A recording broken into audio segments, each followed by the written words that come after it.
Hi, it's an absolute pleasure to have Martine Harkin, a facilitator from Leading Teams, with me today. Now, at Rising Tide, we've been dealing with Martine and Leading Teams for around about 5 years now, and I thought it would be a great opportunity for Marty to share some of the learnings and lessons that we've had exposure to in that time. Further to that, Marty was actually my high school PE teacher, so we've known each other for a very long time. And yeah, thanks for coming along, Marty. Pleasure, Matt. And I think from what you and I have spoken about, and it's because of our relationship that we are mutual, clients of each other. So you guys do all of my finance stuff. So I really enjoy the fact that you and I have always had really fruitful and productive conversations. So I love the idea of us having one of these conversations, but with the thought of sharing it with other people. Yeah, pleasure. It's a pleasure to have this conversation with you today. Great. And just to on that, the reason why I wanted to provide this opportunity for not just our clients, but people related to Rising Tide is that it's something that not a lot of businesses or people get the opportunity to do, to talk about culture and feedback and all those really hard things. And so hopefully you can provide a little bit of a gateway into those, and we'll make sure that you're available to any of our clients to discuss things in a more meaningful manner, Yep. outside, of course. Are you happy today if we cover off a couple of things relating to what a genuine conversation is and the benefits, the feedback process that we've spent so much time on, and also what a high performing team means and how you get there? And then finally, what should we be doing in preparation for 2021 and recapturing what we all hoped maybe 2020 was going to be, but hasn't? Oh, absolutely. And I don't know, you could almost start at that end point really, because I think some of that could drive, some of the other conversation. I think it's a really good place to start. So, how has 2020 been different to the previous years that you've been doing your role? Um, oh, look, I think the obvious thing for us, usually I'm standing in front of teams of people, helping them to be better, and discussing their culture and behaviour that exists within their teams, and auditing relationships and those types of things. So something that we did really quickly though at the start of the year in March, when everything started to shut down, was we went to our purpose as a business. So because our purpose is really clear, and it's to help teams and individuals improve, it just made the action that we took really clear. So I think that, that's not just us. I think that's a good lesson for any business, any leader around, it's a really good chance to review at this time of year. So we can get to that bit in a minute. But certainly for us, the first thing that helped during this period of time of immense pressure is having a really clear purpose, because it just meant that, once we did the conversation about are all of our people okay, and let's look at some numbers, how long can we last type thing. So we absolutely had that conversation as leaders in our business, but then it was a really quick, righto, here's our purpose, what do we have to do to make that happen? And we did that. So there's no doubt that because we managed to do that really quickly, that's helped our business as a whole. So that it's kind of a first lesson for teams, is just considering and thinking about if they have a purpose for existing, and how they use that purpose, or is it just, words on a mission statement that appears on your website. So I think there's a difference there for us in terms of the reality of that through this year. Absolutely. So, heading into 2021, the really key thing to do for any business would be to either review their purpose and see if it still fits, or if they've never done it before, actually go through the process of creating a purpose, which then should enable them to make the tactical decisions in a more simple manner, because it needs to align with what that longer term vision and purpose is. Yeah, absolutely. And I think both of those things should happen. Reviewing performance is something that we do with our teams regularly. I know you and I usually end up talking about sport in one way or another, and I think it's something that leading teams has learnt about our work in sport in the early days, and that is the level of review. And certainly from our experience, and even though most of our work is in the corporate space, there aren't a lot of corporate teams that necessarily commit to reviewing their performance regularly. So I think there's the bit about just reviewing full stop. I think the other part about that, and add this year on top of that, is because it's been such a challenging year, and because now too everyone's pretty tired, and that's not even thinking about adding COVID and the pressures of lockdown and all those types of things. It's just a time of year thing. So chuck COVID and those pressures of opening and closing and whatever it might be. It's easy enough. It would be easy enough for teams, leaders to just want to get through this year, want to put it in a box and throw it away, never for it to be discussed or spoken about again. And there's an understanding about that, of course there is, but it's just such a great opportunity to review.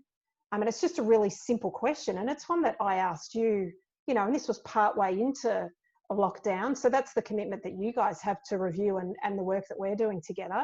It's just asking that question: what have we really learnt about ourselves this year? And so there's the bit about asking yourselves the question, but there's also the bit about digging into what those lessons really are, because some of them are probably pretty hard lessons, I would imagine, for a lot of teams and a lot of businesses. Yeah, I just want to touch on that point you spoke about, where the easy call is probably to just package up 2020, put it to the side in the too hard basket and move on. Yeah. If we're maybe not completely committed to reviewing it as deep as what we should, what are some smaller steps that we could take as a starting point to reviewing 2020? I mean, the steps that we take with teams aren't meant to be huge steps anyway. They're meant to be, pretty practical, pretty easy questions either to think about or to consider. But I think where it's hard and difficult is knowing in yourself. So I guess where you could first start is asking yourself the question individually: what have I really learnt about myself, through this year? Asking yourself that question. But, I think it's particularly if you've got a team of people around you that you feel like you've got strong enough relationships with, that you can throw a question like that out there and, actually engage in conversation with your teammates, with your fellow leaders. I think, and if the environment is safe, if your relationships are strong enough, for us, then the environment is safe enough to be able to put some tricky ideas on the table that maybe we didn't go so well this year, and maybe we didn't treat our people as well as what we should have.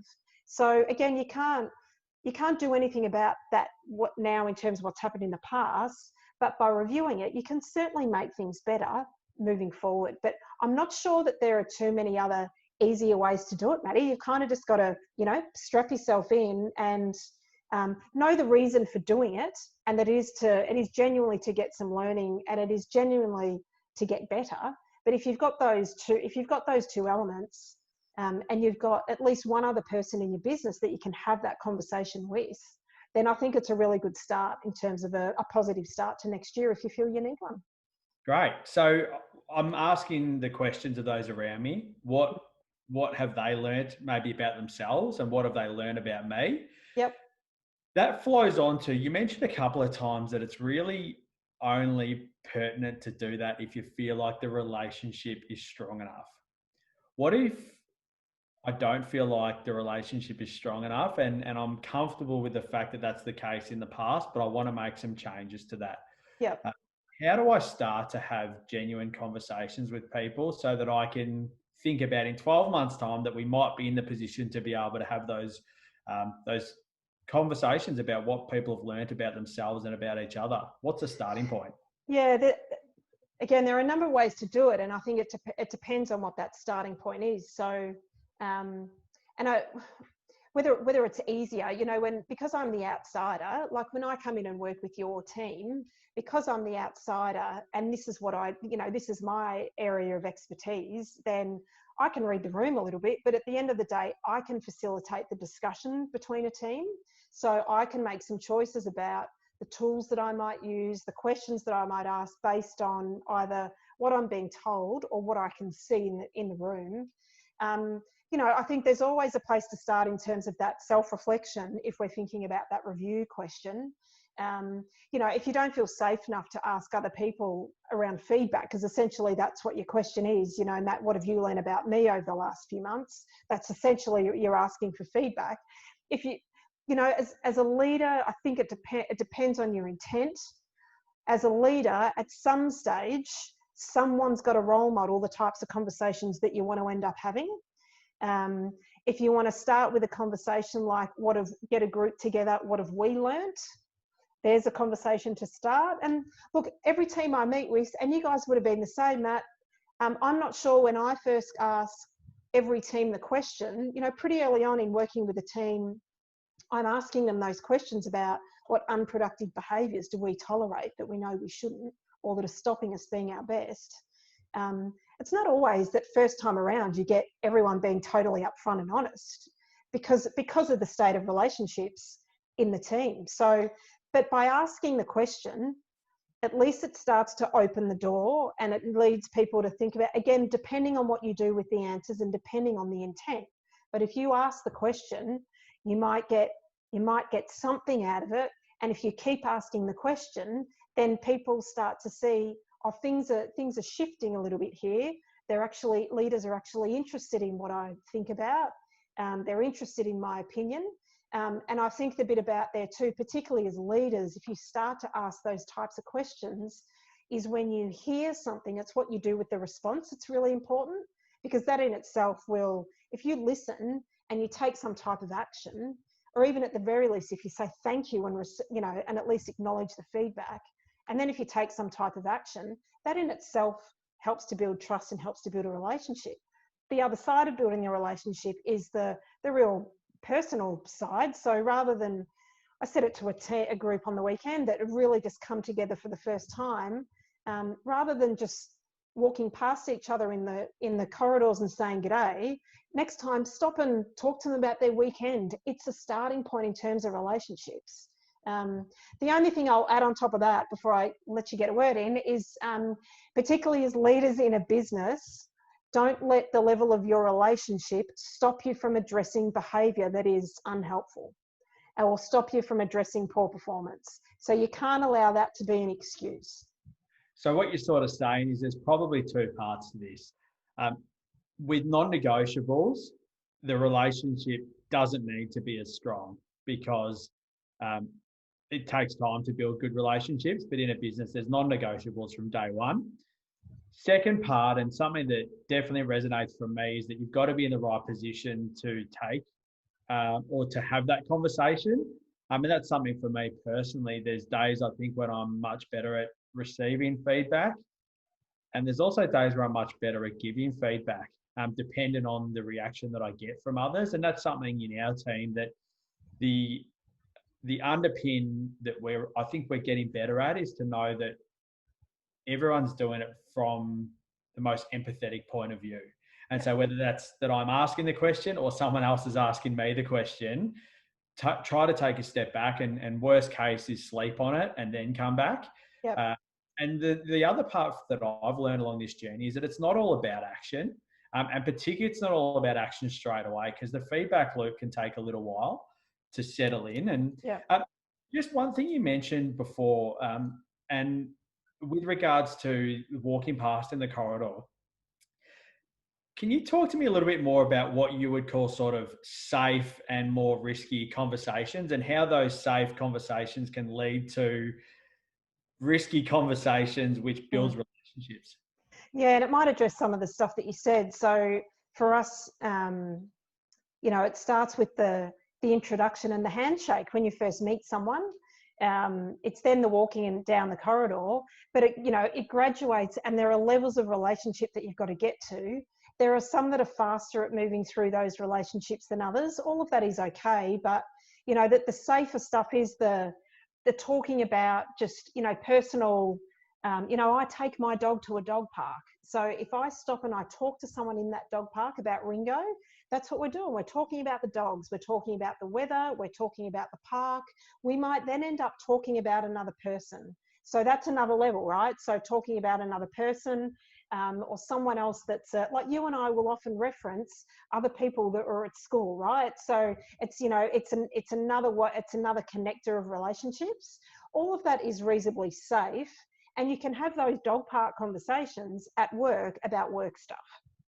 So safe, it's artificial. It's artificial if you end up sticking there, but they're important building blocks in relationships. And look, I'm not looking to build strong relationships with people that I meet in the dog park, let's be honest. So, but the ones where they're a bit more risky are the ones, and if you think of a professional context, are the ones where you give a bit more of yourself, or when you ask more questions of the other person and you stop and listen and ask more questions and you dig a bit deeper. So it might be sharing issues or challenges that you've got at work or with a client or with some workload stuff or whatever it is. You know, and those most risky ones are those genuine conversations. So Matt, it disappointed me when you said you were going to do something and you didn't do it. So being able to share your feelings and having those genuine conversations. So I think, you know, they're more risky, but if you work through the different levels and there's a commitment to building a relationship, then you get there and you get there safely. All right. So just to recap, it's okay to start with that, you know, with the footy team conversations, the weather, the dog park. Other people will work through that process of rapport at different stages. So don't judge. Yep. And the benefits are, by continuing to build on that relationship, that it can get to a point where that feedback is really meaningful and what I would sort of call actionable, because it's not about hearsay. It's not talking about someone else. It's actually specific, timely, particularly in a work context.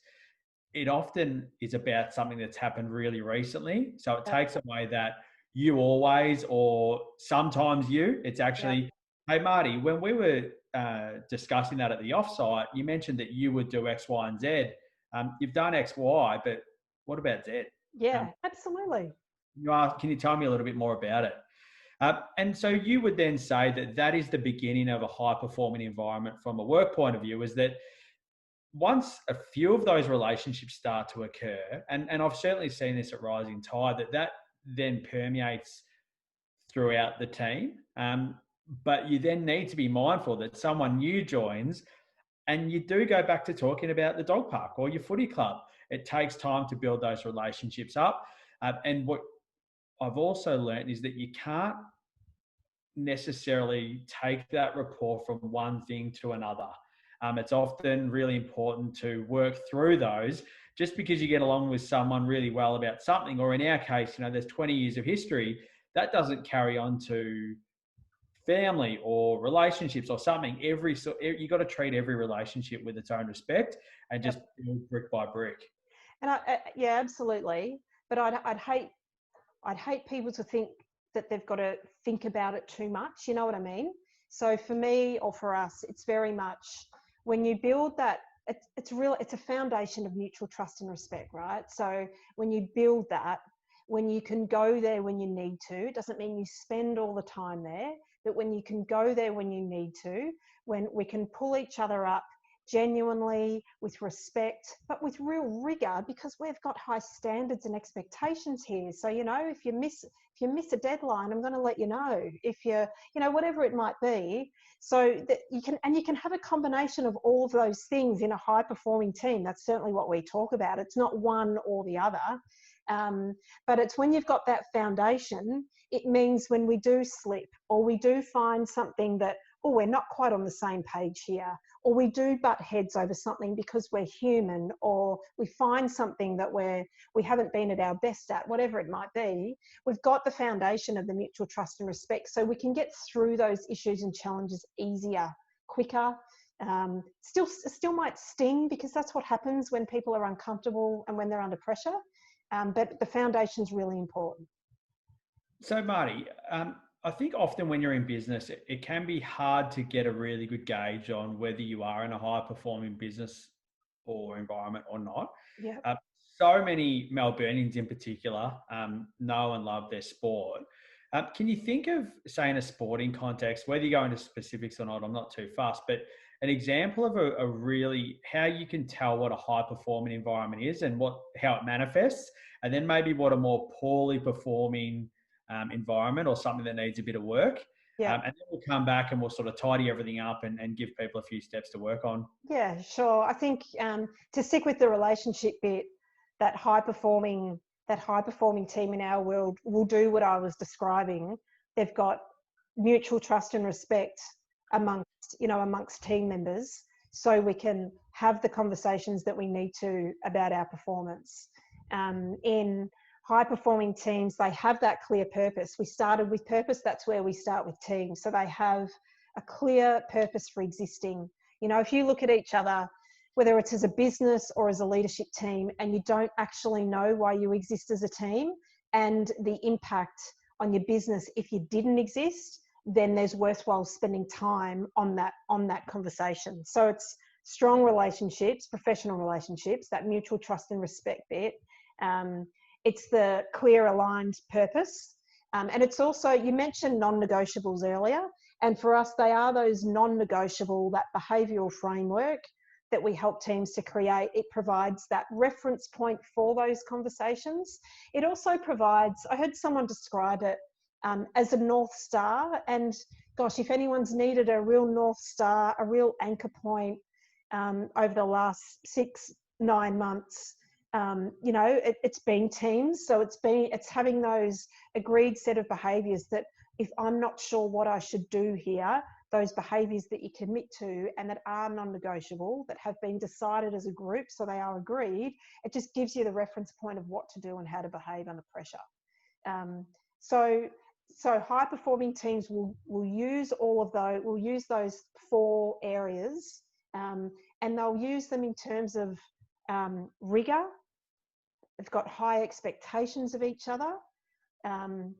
So that's where the sporting ones are terrific, because you can see the level of conversations that, that a team like the Swans that we've been working with for 18 years, and certainly some others. Brisbane have been a great example of us for us over the last couple of years. The Diamonds as well, in terms of netball. It doesn't really matter what code it is, but you can see that in that urgent, high pressure environment, when you can see out on field, on court, whatever it might be, those robust conversations that they have, know that the work has been done behind the scenes around building the relationships, and that they've got really clear standards and expectations. What they're doing out on field or out on court is making each other accountable at the time. Because imagine if we could do that in business, right? Imagine it, we've built the foundation so that at the time we can address those things. Like at leading teams, we're a high performing team. We make no mistake. We don't shy away from that at all. We're really proud of it, but we're humans. So things go wrong with us as well. But certainly what I've learned is that, and I think what you guys are starting to do too, is that when things do go wrong, or we do sway or slip a little bit, we get onto it quicker. We get onto it quick. We've got the foundation of relationships. We've got the behaviours that'll give us a guide in terms of what the conversation should look like and what should happen next. And we've got a high level of care for each other. So it's a really great combination. Yeah, I think that last part, the care and empathy is a really good building block. Yeah. So just to recap everything we've spoken about before we finish up, it's November in 2020. I'm starting to prepare for the new calendar year. Yep. Good line in the sand moment. The key things that I really need to be doing as a business owner is, firstly, to review my purpose and those non-negotiables. And if we haven't ever spoken about those, get some help. Get some outside help to start to work out what they are, because they are probably in there somewhere, but you actually need to just articulate them. Yep. This should then make decisions easier, both in a tactical and a strategic nature. Following on from that, start to ask myself what I've learned about myself and the business over the past 6 to 12 months. And if I'm feeling comfortable that there's someone within the team that I have a good relationship with already, that I ask them what they've learned about themselves, what they've learned about me, and also what they've learned about the business. That then flows on to, if I don't have anyone that I feel like I can have that conversation with, to start to move from those safe, or start to have those safe conversations into a place where you start to share a little bit more about yourself, which will then in due course get to the point of being able to have those really valuable conversations. Flowing on from that, it's then starting to get more timely and get onto things quicker, so that you can then flow this feedback right in, be open about how you give feedback, be open about when you receive it, that it's coming from the right place. And then probably ask yourself again, what have I learned? What's better about the environment? Absolutely. And then because the more that you get into, it's like a footy team, right? So every Monday or Tuesday after the siren goes on the weekend, they're reviewing the weekend. They do it every week. So there's no way that in business that we do that every week. And of course, we don't have a game on the weekend, all that stuff. But for us, it's a constant process of learning. We commit to something, we go away and we do something, and then we review, and that gives us more learning. So then we start the process again. So it kind of just flows on. And I think you've outlined the longest or biggest flow diagram in the world. And I don't think it necessarily has to be that one has to lead on to the other, but certainly what you've outlined there is a really great summary. And I think all that's worth maybe reiterating at this point in time, at this point of the year, is that there's always an opportunity to start. If you feel like, you've let yourself down, your team down, all that stuff, like recognize that feeling, but recognize the feeling and take responsibility for it, but decide to start fresh. And actually, you can always start this stuff if you feel like you've either slipped or you haven't been down this track before. You can always start it. Brilliant. So, Marty, off the back of today, I'd like to lock in another chat, but in the interim, we'll make sure that you're easily contactable, and also if there's any more resources that we could give people to download. So we'll put this up on the website. Yep. Get anyone in contact with you that so wishes. Yeah, great, terrific. Beautiful. Thanks for your time. No worries. Thanks, Matt. Always enjoy talking to you. Thank you very much. Good on you.